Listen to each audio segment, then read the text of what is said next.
मध्य प्रदेश में कांग्रेस की अराजकता, गुंडागिर्दी और भ्रष्टाचार के खिलाफ नंगे पैर संघर्षों से तपा हुआ कोई योद्धा है तो वह नाम है प्रहलाद सिंह पटेल का।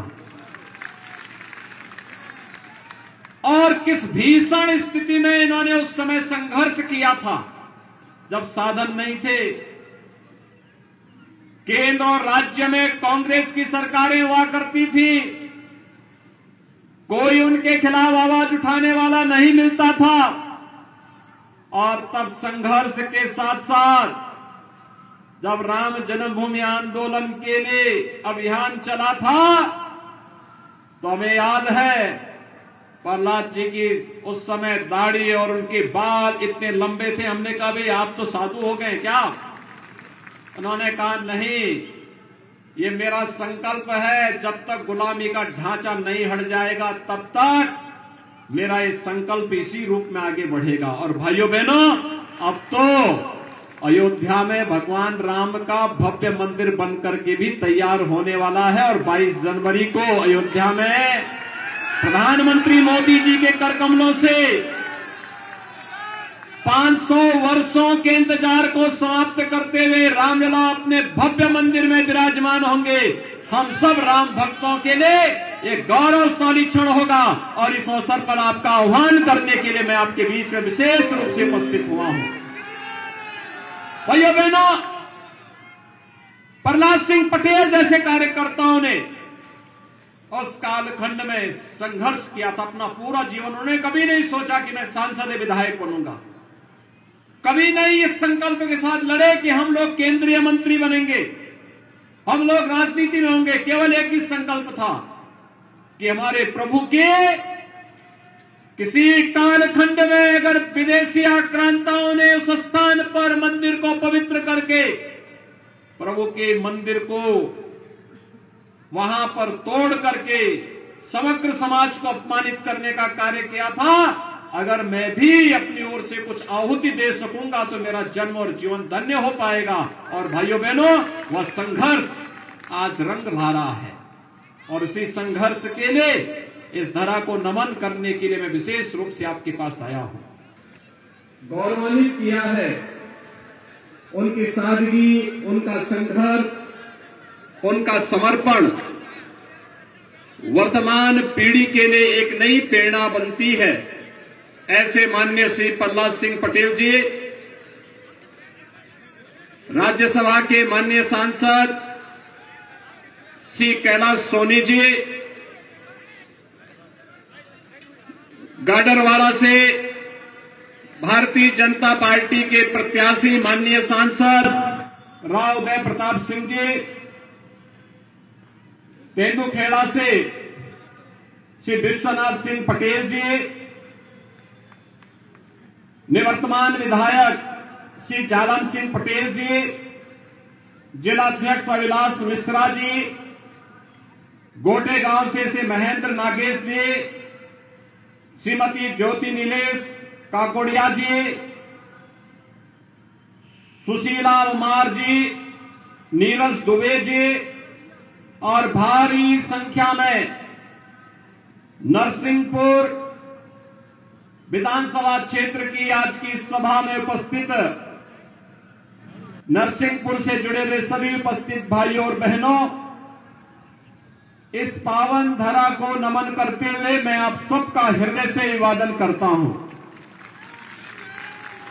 भाइयों बहनों, ये मेरा सौभाग्य है कि भगवान विष्णु के एक मानवीय अवतार प्रभु श्री राम की पावन धरा से आज मैं भगवान विष्णु के ही एक महत्वपूर्ण अवतार भगवान नरसिंह की इस पावन धरा पर मां नर्मदा के तट पर आप सबसे संवाद करने का मुझे सौभाग्य प्राप्त हुआ है। भाइयों बहनों, मैं इसके लिए माननीय श्री प्रहलाद सिंह पटेल जी को हृदय से धन्यवाद देते हुए उनका आभारी हूं कि उन्होंने मुझे इस अवसर पर यहां बुलाया है। भाइयों बहनों, हम सब जानते हैं मध्य प्रदेश में कांग्रेस की अराजकता, गुंडागिर्दी और भ्रष्टाचार के खिलाफ नंगे पैर संघर्षों से तपा हुआ कोई योद्धा है तो वह नाम है प्रहलाद सिंह पटेल का। और किस भीषण स्थिति में इन्होंने उस समय संघर्ष किया था जब साधन नहीं थे। केंद्र और राज्य में कांग्रेस की सरकारें हुआ करती थी, कोई उनके खिलाफ आवाज उठाने वाला नहीं मिलता था।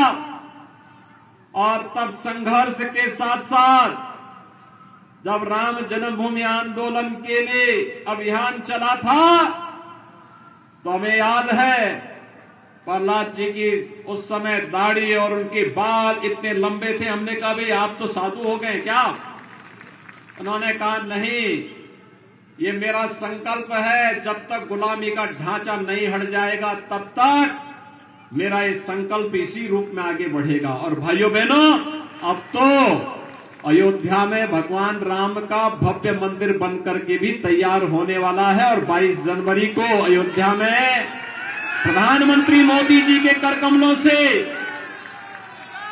500 वर्षों के इंतजार को समाप्त करते हुए रामलला अपने भव्य मंदिर में विराजमान होंगे। हम सब राम भक्तों के लिए एक गौरवशाली क्षण होगा और इस अवसर पर आपका आह्वान करने के लिए मैं आपके बीच में विशेष रूप से उपस्थित हुआ हूं।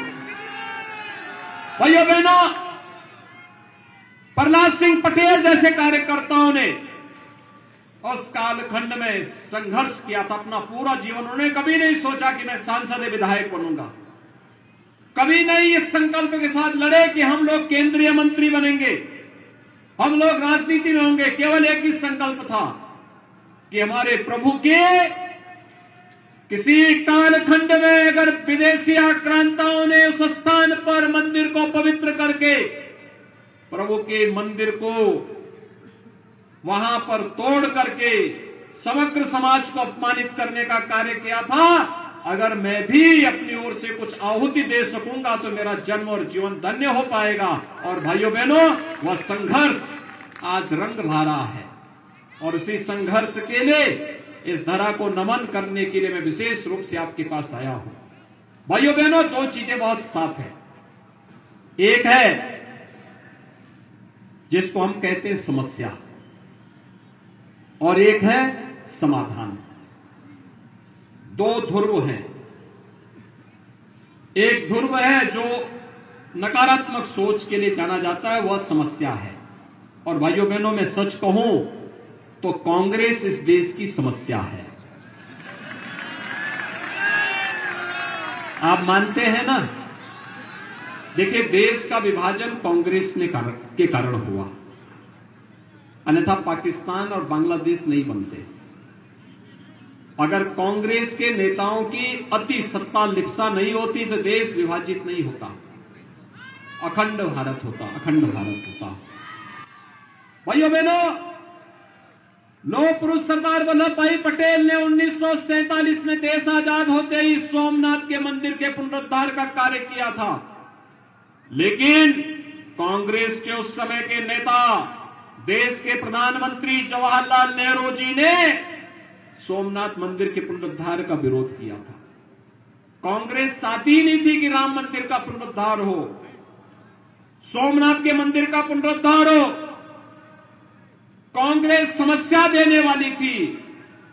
लेकिन भाइयों बहनों, जैसे ही उत्तर प्रदेश में डबल इंजन की भाजपा की सरकार आई और प्रधानमंत्री मोदी जी के आह्वान पर आज समस्या का समाधान हो गया। मैं देख रहा था, राहुल जी कल से परसों से केदारनाथ धाम में दर्शन करने के लिए गए हैं, तो मुझे एक सुखद अनुभूति हुई कि चलिए, राहुल जी को पूर्वाभास हो गया है कि अब कांग्रेस के लिए कोई जगह नहीं बची है। मध्य प्रदेश में कांग्रेस का सफाया तय है और इसीलिए उन्होंने पहले ही केदारनाथ धाम की यात्रा का रास्ता अपना लिया है। भाइयों बहनों, केदारनाथ धाम कांग्रेस की राज्य में, जब उत्तराखंड राज्य में और केंद्र में सरकार थी, तब उत्तराखंड में केदारनाथ धाम पूरी तरह प्राकृतिक आपदा की चपेट में आ गया था।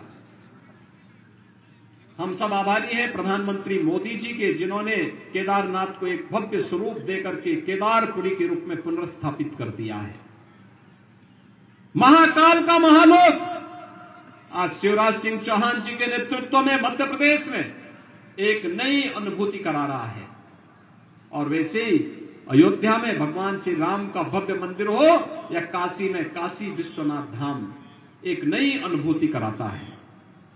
भाइयों बहनों, विकास की योजनाओं के बारे में अगर आप देखेंगे, इंफ्रास्ट्रक्चर के जो कार्य हो रहे हैं, highway, railway, airport, AIIMS, IIT, IIM, नए नए संस्थान बन रहे हैं और पर्यटन की दृष्टि से जिस प्रकार के विकास के कार्यों को एक नई ऊंचाइयों तक पहुंचाने का कार्य हुआ, नई तेजी के साथ आगे बढ़ाने का काम हुआ।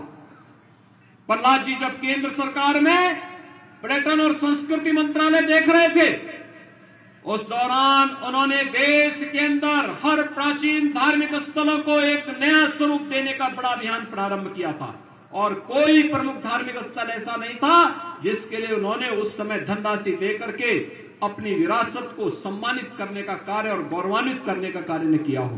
भाइयों बहनों, एक लोगों के मन में एक लालसा होती है, यह कार्य 1947 में भी हो सकता था, उसके बाद बनी हुई कांग्रेसियों की विभिन्न सरकारों में भी हो सकता था, उन्होंने नहीं किया।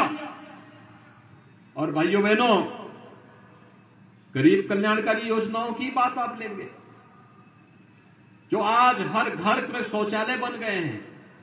केंद्र और राज्य में कांग्रेस की सरकारें लंबे समय तक कार्य किए, यह कार्य कांग्रेस भी कर सकती थी। हर घर को आवास दे सकती थी, हर गरीब को आवास दे सकती थी, हर घर में बिजली के कनेक्शन दे सकती थी, हर गरीब परिवार को स्वास्थ्य सुविधा का लाभ दे सकती थी, हर गरीब को उज्ज्वला योजना का कनेक्शन दे सकती थी।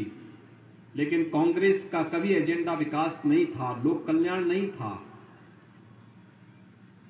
एक परिवार का कल्याण था। वो इससे बाहर कभी नहीं निकल पाए। और भाइयों बहनों, आज इसीलिए हम सब आपके बीच आए हैं। भारतीय जनता पार्टी ने जो कहा वो करके दिखाया, समाधान किया, और समाधान को निकाल करके आपके बीच में लाने का कार्य अगर किसी पार्टी ने किया है, वह भारतीय जनता पार्टी ने किया है। चाहे वह देश की सुरक्षा का हो, देश की समृद्धि का हो, लोक कल्याण का हो, युवाओं के रोजगार का हो, चाहे वह पेयजल की समस्या का समाधान का हो, चाहे खेती की समस्या का समाधान का हो, चाहे वह प्रधानमंत्री किसान सम्मान निधि की योजना के माध्यम से हर किसान को सम्मानित करने का कार्य हो। ये सभी कार्य तो भारतीय जनता पार्टी ने, प्रधानमंत्री मोदी जी ने किया। और भाइयों बहनों, इसीलिए हम सबका एक संकल्प होना चाहिए। आप देखिए ना, भारतीय जनता पार्टी ने विधानसभा चुनाव की दृष्टि से मध्य प्रदेश में किसी भी प्रकार का कोई कंफ्यूजन दूर हो सके, केंद्रीय मंत्रियों को भी विधानसभा के चुनाव में उतार करके जनता से कहा है, आप चिंता मत करिए, आपके साथ हमारे एक एक कार्यकर्ता खड़ा होकर के जनता के साथ हमेशा उनके सुख दुख में खड़ा होकर के कार्य कर देगा। और भाइयों बहनों, उसी में श्री प्रहलाद सिंह पटेल जी भी नरसिंहपुर से आपके प्रत्याशी के रूप में आपके बीच में है। जनता के बीच में जो उत्साह है, मैं भी हेलीपैड से आ रहा हूं, जगह जगह पर हजारों की भीड़ खड़ी है, हजारों की भीड़ खड़ी है। ये भीड़ इस बात की साक्षी है, ये भीड़ इस बात की साक्षी है कि प्रहलाद जी को तो पहले से वे नेता मानते हैं। उनके साथ उनके संघर्षों में वे लगातार कार्य करने के लिए तैयार हैं। बस एक आह्वान की आवश्यकता है। और भाइयों बहनों, उसी आह्वान के लिए मैं आया हूं, क्योंकि प्रहलाद जी तो इंतजार कर रहे होंगे 22 जनवरी की, और मैं आपको आह्वान करूंगा, प्रहलाद जी को इतने भारी बहुमत से विजयी बनाइए कि वो आप लोगों को लेकर के भी अयोध्या पहुंचे 22 जनवरी के बाद। भाइयों बहनों, मैं आप सबसे ये अपील करूंगा, यहां पर हमारे राव उदय प्रताप सिंह जी भी है, गाडरवाड़ा से प्रत्याशी हैं, श्री विश्वनाथ सिंह पटेल जी भी है तेंदुखेड़ा से। इन सभी प्रत्याशियों के लिए भी, और